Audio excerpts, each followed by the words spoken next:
ሰላም ከደሞዝ ጭማሪ ጋር በተያያዘ አዲስ መረጃ ይፋ ተደርጓል። ከዚህ በፊት የመንግስት ሰራተኞችን ደሞዝ ለማሻሻል በተደረገው ሪፎርም በአንድ ዓመት ጊዜ ውስጥ 290 ቢሊዮን ብር ወጪ መጠየቁ ተገልጿል። መንግስት የሰራተኛውን ኑሮና የስራ ባህል ለመቀየር የማትጊያ ስርዓት በመፍጠር በየሁለት ዓመቱ የደሞዝ ጭማሪ እንዲሁም በየአራት ዓመቱ የደሞዝ ማስተካከያ የሚደረግበት ስርዓት መንደፉ ተነግሯል። በመጪው ምርጫ የሚሳተፉ ፓርቲዎች ከመንግስት ሰራተኞች አሰራርና የደሞዝ ሁኔታ ጋር ያላቸውን አቋም በተመለከተ ያዘጋጀነውን ዘገባ እንደሚከተለው እናቀርባለን። መንግስት የመንግስት ሰራተኞችን ደሞዝ ለማሻሻል በተደረገው ሪፎርም 290 ቢሊዮን ብር ተጨማሪ ወጪ እንደጠየቀው የሲቪል ሰርቪስ ኮሚሽን አስታውቋል። በ2017 እና 2018 ጥቅምት ወር ለመንግስት ሰራተኞች ደሞዝ ማሻሻያ በተደረገው ሪፎርም 290 ቢሊዮን ብር ተጨማሪ ወጪ ጠይቋል ሲሉ የሲቪል ሰርቪስ ኮሚሽን ኮሚሽነር ዶክተር መኩሪያ ኃይሌ ተናግረዋል።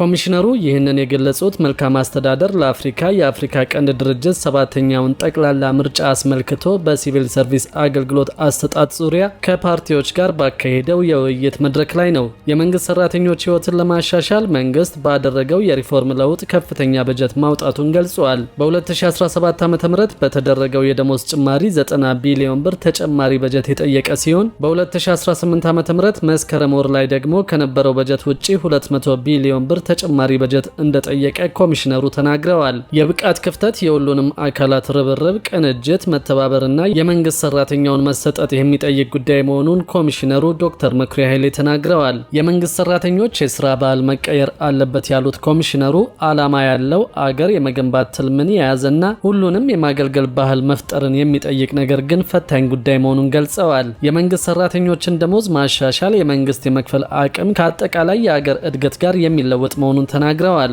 መንግስት የሰራተኛውን ኑሮና የስራ ባህል ለመቀየር የማትጊያ ስርዓት በመፍጠር በየሁለት ዓመቱ የደሞዝ ጭማሪ እንዲሁም በየአራት ዓመቱ የደሞዝ ማስተካከያ የሚደረግበት ስርዓት መንደፉን ተናግረዋል። ይህ ከተስተካከለ በኢትዮጵያ ያለው የመልካም አስተዳደርና የሲቪል ሰርቪስ ስርዓት ለአፍሪካም ሆነ ለሌሎች ታዳጊ ሀገሮች ሞዴል ሊሆን እንደሚችል ሊያከሉት መንግስት በደሞዝ ማሻሻያ ፕሮግራሙ በጥቅምት 2017 ዓ.ም 90 ቢሊዮን ብር በመስከረም 2018 ዓ.ም በተደረገው ማስተካከያ ደግሞ 200 ቢሊዮን ብር ተጨማሪ ገንዘብ በመመደብ የሰራተኞችን ህይወት ለማሻሻል ያሳየው ቁርጠኝነት ህያው ማስረጃ እንደሆነ ተናግረዋል። ለውይይት መነሻ ጽሑፍ ያቀረቡት በአዲስ አበባ ዩኒቨርሲቲ አስተዳደር ትምህርት ክፍል መምህር የሆኑት ዶክተር ብርሃኑ ተመስገን የሲቪል ሰርቪሱ ዘርፍ የየትኛው መንግስት የጀርባ አጥንት ቢሆንም በኢትዮጵያ ያለው ቁመና ከሚጠበቅበት በታች ነው ብለዋል። በኢትዮጵያ 2.5 ሚሊዮን የመንግስት ሰራተኞች መኖራቸውን የገለጹት ዶክተር ብርሃኑ ከ3 ዓመት በፊት የወጣ የጥናት ሰነድን ዋቢ አድርገው ሲያብራሩ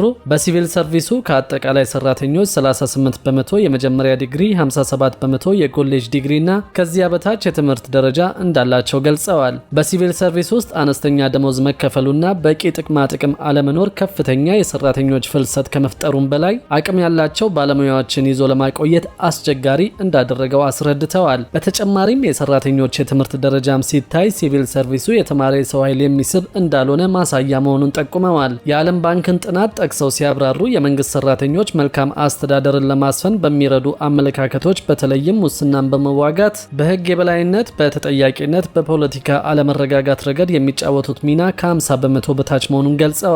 የመንግስት ሰራተኞች የመደራጀት መብት አለመጠበቁንና ተደራጅቶ መብቱን ለመጠየቅ አለመቻል፣ ሲቪል ሰርቪሱ ገለልተኛ አለመሆን፣ በተቋም ውስጥ አገራዊ ህሳቤን አለማንጸባረቅ፣ የስራ ኃላፊዎች ቶሎ መቀየርና ሌሎች ምክንያቶች ዘርፉ የሚጠበቅበትን ሚና እንዲጫወት እንዳላደረጉት ተናግረዋል። ሰራተኛው የሚከፈለው ደሞዝ ሊያኖረው ያስችላል ለማለት የሚያስቸግር በመሆኑ ወደ ተለያዩ መጥፎ አዝማሚያዎች የመሄድ እድል አለው ሲሉ አስረድተዋል። በመንግስት በኩል የተወሰዱ ሲቪል ሰርቪሱን በአዲስ የማደራጀት የኤሌክትሮኒክ አስተዳደር ዝርጋታ፣ የቢሮ እድሳትና ውጤት ተኮር ምዘና ላይ የተሰሩ ስራዎች እንደ መልካም አጋጣሚ ቢወሰዱም የመንግስት መስሪያ ቤቶች ለሙያ ለልምድና ብቃትን መሰረት ላደረጉ አሰራሮች የበለጠ ቦታ ሊኖራቸው እንደሚገባ አሳስበዋል። የነጻነትና እኩልነት ፓርቲ የምርጫ ጉዳይ ኃላፊ አቶ ከማል ሰይድ ኢትዮጵያ ውስጥ ጥልቅ የሆነ የመንግስትና የፓርቲ መደበላለቅ አለ ብለው ብልጽግና ፓርቲ ራሱን ችሎ እንደ ፓርቲ እየተንቀሳቀሰ አይደለም፣ ይህ አይነቱ አሰራርና አካሄድ ሲቪል ሰርቪሱ ጠንካራ የህዝብ ተቋም እንዳይሆን አድርጎታል በማለት ተናግረዋል። የመንግስት ሰራተኛው በራሱ እንዲደራጅና መብቱን መጠየቅ የሚችልበት አግባብ ሊለመድ እንደሚገባ፣ ሀገሪቱ ውስጥ የሰራተኛ ማህበራት እስከ ኮንፌዴሬሽን ድረስ ቢኖሩም ወቅቱን የጠበቀና የሰራተኞችን ጥያቄ የሚመልስ ስምምነት እያደረገ እንዳልሆነ ገልጸዋል። የኢሶዴፓ ሊቀመንበር ዶክተር ራሄል ባፌ በበኩላቸው በኢትዮጵያ እንደ አሸን የፈሉ የፖለቲካ ፓርቲዎች መፈጠራቸው ምክንያቱ በሀገሪቱ ያለው የመልካም አስተዳደር እጦት ነው ብለዋል። መልካም አስተዳደርን ከሲቪል ሰርቪሱ መለየት አይቻልም ያሉት ዶክተር ራሄል ለዲሞክራሲያዊ ምርጫ ሲቪል ሰርቪስ ትልቅ ሚና እንዳለው ገልጸዋል። ሲቪል ሰርቪስ ውስጥ ያለው የመንግስት ሰራተኛ ለህዝቡ የሚሰጣቸው አገልግሎቶችን በአግባቡ በመስጠት ወይም ለህዝቡ የምሬት ምንጭ በመሆን በአዎንታዊም ይሁን በአሉታዊ መንገድ የሚኖረው ሚና ከፍተኛ መሆኑን አስረድተዋል። አክለውም በሲቪል ሰርቪስ ዘርፍ በመንግስት የሚከናወኑ የማሻሻያ ተግባራት መልካም የሚባሉ ቢሆንም የሚወሰዱት እርምጃዎች ቀጣይነት የሌላቸው እንደሆኑና በተደጋጋሚ መልሶ መላልሶ የማዋቀርና የመቀያየር ስራ ማዘውተር እንደሚታይበት ተናግረዋል። ሲቪል ሰርቪሱ ከመቼውም ጊዜ በላይ በከፍተኛ ሁኔታ የፖለቲካ ይዘት አለው ያሉት ዶክተር ራሄል ምልመላ፣ የደረጃ እድገት፣ ስልጠና ወይም የሹመት አሰጣጥ ሰራተኛው ለፖለቲካው ባለው ታማኝነት ላይ በመመርኮዝ እንደሆነ ተናግረዋል። በኢፍታዊነትና በአግላይነት አሰራር ምክንያት ዜጎች በሲቪል ሰርቪሱ እኩል ድርሻ ስለሌላቸው ለመወዳደርና ለማደግ እኩል ቦታ እንዳይሰማቸው ተደርገዋል ብለዋል። ሙስና እንደ መብት ተቋማዊና ይፋዊ በመሆኑ አገልግሎት ለመጠየቅ ገንዘብ ተተምኖ ይጠየቃል፣ ዝውውሩ በባንክ ነው፣ ጠያቂም የለበት በማለት ተናግረዋል። መንግስት ሙስናን መቀነስ የሚል መሪ ይከተላል። ይህ በከፊል እፈቅዳለሁ እንደማለት ነው። መሆን የነበረበት ሙስናን መከላከልና ማስወገድ ነበር ብለዋል። ዶክተር ራሄል የመንግስት አገልግሎት አዝጋሚ መሆን፣ የአገልግሎት ክፍያ መጨመር፣ የሰራተኞች አቅም ማነስ፣ የሲቪል ሰርቪስና የፖለቲካው ግንኙነት ድንበር የለሽ መሆን፣ ለመልካም አስተዳደር መስፈን እንደ ከፍተኛ ችግር ይታያል ብለዋል። ሲቪል ሰርቪሱ ፍትሃዊ በሆነ መንገድ ህዝቡን ሊያገለግል ያስፈልጋል ያሉት ዶክተር ራሄል የመንግስት ሰራተኞች ሀገራቸውንና ህዝባቸውን የማገልገል ሚናቸውንና ኃላፊነታቸውን እንዲወጡ የፖለቲካ ጣልቃ ገብነት የሌለበት ራሱን የቻለ ተቋም ሊኖር ይገባዋል ብለዋል። የነጻነትና እኩልነት ፓርቲ አመራሩ በበኩላቸው በአንድ ሀገር የተረጋጋ ስርዓት ከሌለ የተረጋጋ ሲቪል ሰርቪስ አይኖርም። በመሆኑም የተቋም አመራር ከመቀያየር ባለፈ ዘለቄታ ያለው ገለልተኛና ጠንካራ ተቋም መገንባት ያስፈልጋል ብለዋል። የሲቪል ሰርቪስ ኮሚሽነሩ በሰጡት ምላሽ የፖለቲካ ስርዓትና የሲቪል ሰርቪስ መንታዊነት መኖሩንና ይህም ተጽዕኖ በመፍጠሩ እንደ ስጋት ተይዞ በመንግስትም በፓርቲም በኩል መስተካከል አለበት ተብሎ ተይዟል ብለዋል።